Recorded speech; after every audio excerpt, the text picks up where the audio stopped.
আসসালামু আলাইকুম। সবাইকে স্বাগত জানাচ্ছি আমাদের হাতে থাকা সর্বশেষ আন্তর্জাতিক সংবাদে। আপনাদের সাথে আছি আমি আফনান করিম।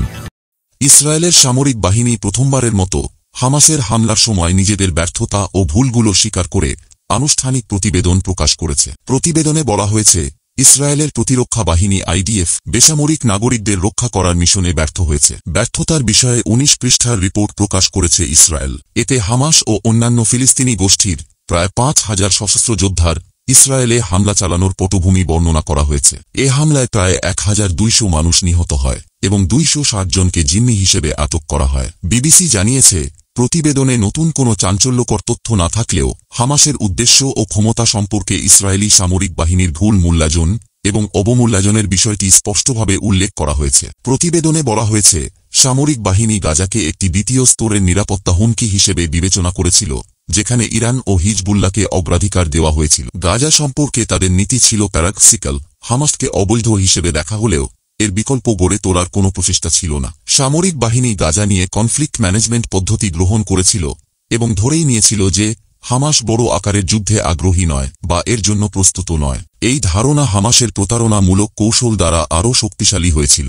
১৮ সাল থেকে প্রাপ্ত প্রমাণগুলো ইঙ্গিত দেয় যে হামাস একটি উচ্চাভিলাষী পরিকল্পনা তৈরি করছে, কিন্তু এটিকে অবাস্তব বা অসম্ভব হিসেবে ব্যাখ্যা করা হয়েছিল। প্রতিবেদনে বলা হয়েছে, যুদ্ধের কয়েক মাস আগে সামরিক গোয়েন্দা বিভাগ একটি নতুন মূল্যায়ন তৈরি করতে শুরু করে, যা ইঙ্গিত দেয় যে হামাসের পরিকল্পনা কেবল একটি দূরদর্শিতা নয়, বরং অপারেশনাল পরিকল্পনার একটি কংক্রিট ফ্রেমওয়ার্ক। তবে এই উদীয়মান মূল্যায়ন সামরিক গোয়েন্দার উচ্চপদস্থ কর্মকর্তাদের দৃষ্টি আকর্ষণ করতে পারেনি। প্রতিবেদনে হামাসের উদ্দেশ্য এবং এর হুমকি মোকাবিলা সম্পর্কে সামরিক বাহিনীর মধ্যে একটি ব্যাপক আত্মতুষ্টির প্রবণতা চিহ্নিত করা হয়েছে। সময়ের সাথে সাথে হামাস সম্পর্কে গোয়েন্দা মূল্যায়ন এবং বাস্তবতার মধ্যে একটি উল্লেখযোগ্য ও অবিচ্ছিন্ন ব্যবধান তৈরি হয়েছিল। প্রতিবেদনে আরও উল্লেখ করা হয়েছে যে শত্রুর বিশ্ব দৃষ্টিভঙ্গি, সংস্কৃতি, ধর্ম, ভাষা ও ইতিহাস সম্পর্কে গভীর পরিচিতি হ্রাস পেয়েছে। গোয়েন্দা বিভাগের সংস্কৃতিতে গভীর সংস্কারের আহ্বান জানানো হয়েছে, যাতে বুদ্ধিবৃত্তিক উন্মুক্ততা, সংশয়বাদ, শোনা, শেখা,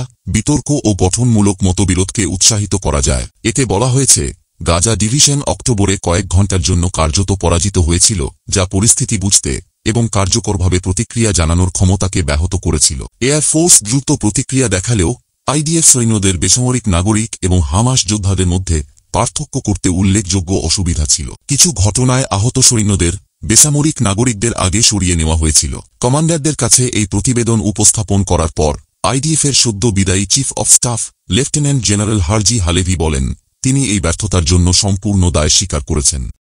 এদিকে ইউক্রেনের প্রেসিডেন্ট ভলোদিমির জেলেনস্কির সঙ্গে হোয়াইট হাউসে এক বৈঠকের প্রাক্কালে তার প্রতি শ্রদ্ধা ব্যক্ত করেছেন মার্কিন প্রেসিডেন্ট ডোনাল্ড ট্রাম্প। ব্রিটিশ প্রধানমন্ত্রী কিয়ার স্টারমারের সাথে এক যৌথ সংবাদ সম্মেলনে জেলেনস্কি সম্পর্কে ট্রাম্প বলেন, তার প্রতি আমার অনেক শ্রদ্ধা আছে। তিনি আরও বলেন, আমি মনে করি আমাদের একটি খুব ভালো বৈঠক হবে। আমরা সত্যিই ভালোভাবে এগিয়ে যাব।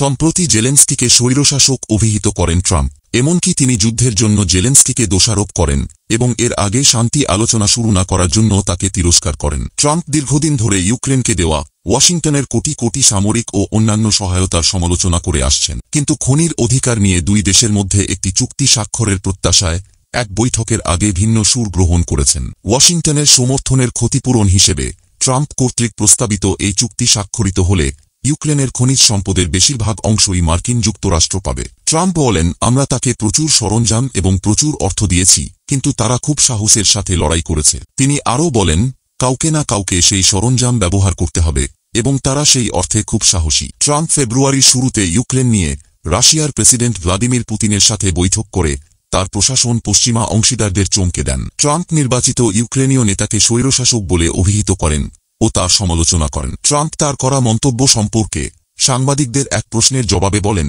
আমি কি এটা বলেছি? আমি বিশ্বাস করতে পারছি না যে আমি এটা বলেছি।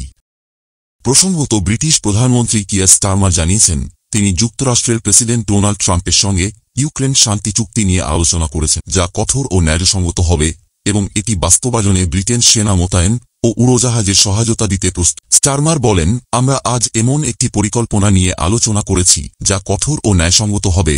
ইউক্রেন নিজেই এর রূপরেখা নির্ধারণ করবে এবং এটি শক্তির মাধ্যমে বাস্তবায়িত হবে, যাতে পুতিন আর ফিরে আসতে না পারে। হোয়াইট হাউসে ট্রাম্পের সঙ্গে একত্রে দাঁড়িয়ে এমনটি জানিয়েছেন স্টারমার। আমি পরিষ্কারভাবে বলতে চাই, যুক্তরাজ্য এই চুক্তিকে সমর্থন করতে মাটিতে সেনা মোতায়েন ও আকাশে উড়োজাহাজ পাঠাতে প্রস্তুত এবং আমাদের মিত্রদের সঙ্গে একসঙ্গে কাজ করবে, কারণ এটি শান্তি টিকিয়ে রাখার একমাত্র উপায়। ইউক্রেন ছাড়াও মধ্যপ্রাচ্য এবং বিশ্ব বাণিজ্য নিয়ে মার্কিন নীতি উল্লেখযোগ্যভাবে পরিবর্তনের পর প্রথমবারের মতো আলোচনায় বসলেন দুই নেতা। এর আগে ফরাসি প্রেসিডেন্ট ইমানুয়েল ম্যাক্রো হোয়াইট হাউসে ট্রাম্পের সঙ্গে দেখা করেন। ম্যাক্রোর পর স্টারমার হলেন দ্বিতীয় ইউরোপীয় নেতা যিনি এই সপ্তাহে ট্রাম্পের সঙ্গে দেখা করলেন। ম্যাক্রোর সঙ্গে ট্রাম্পের বৈঠকে ইউক্রেন যুদ্ধ এবং দ্রুত যুদ্ধবিরতির জন্য মার্কিন চাপের বিষয়ে স্পষ্ট মতপার্থক্য দেখা যায়। অভিষেকের পর থেকেই নিজ উদ্যোগেই মস্কো এবং রুশ প্রেসিডেন্ট ভ্লাদিমির পুতিনের সঙ্গে ঘনিষ্ঠতা বাড়িয়েছেন ট্রাম্প, যা ইউরোপে মার্কিন মিত্রদের হতবাক করেছে। অন্যদিকে পাকিস্তানের খাইবার পাখতুনখোয়া প্রদেশে একটি মসজিদে আত্মঘাতী বোমা বিস্ফোরণে অন্তত 4 জন নিহত এবং 14 জন আহত হয়েছেন। নিহতদের মধ্যে জেইউআইএসের প্রধান মাওলানা হামিদুল হক হাক্কানিও রয়েছেন। কেপির নৌশেরা জেলার আকোড়া খাট্টাক এলাকায় অবস্থিত দারুল উলুম হাক্কানিয়া মসজিদে জুমার নামাজের পর এ বিস্ফোরণ ঘটে। ডন এক্সপ্রেস ট্রিবিউন, জিও নিউজ সহ দেশটির বিভিন্ন সংবাদ মাধ্যমের প্রতিবেদনে এ তথ্য জানানো হয়েছে। তবে ইরনা ও মেহের সহ ইরানের কয়েকটি বার্তা সংস্থা জানিয়েছে বিস্ফোরণে হতাহতের সংখ্যা 25।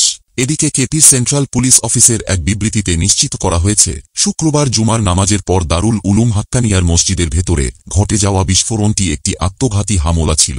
এতে মাওলানা হামিদুল হক হাক্কানি নিহত হয়েছেন। তিনি প্রয়াত জেইউআইএস নেতা মাওলানা সামিউল হক হাক্কানির ছেলে।